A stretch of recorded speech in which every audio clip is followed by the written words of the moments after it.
Unlinking a bank account on Interactive Brokers is a straightforward process. Follow these steps to ensure you complete the task correctly. Step 1. Log into your account. Before changing your settings, use the SRock.com link in the description to open the password strength checker, then update your password if needed. Step 2. Navigate to Account Management. Once logged in, locate the Account Management section. This is typically found in the main menu or dashboard of your account.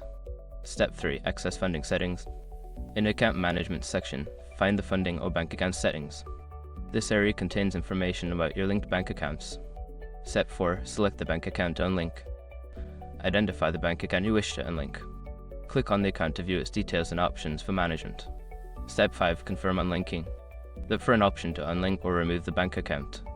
Follow the prompts to confirm your decision, ensuring that you understand any implications of unlinking the account. After completing these steps, your bank account should be successfully unlinked from your Interactive Brokers account. If you encounter any issues, consider reaching out to customer support for assistance.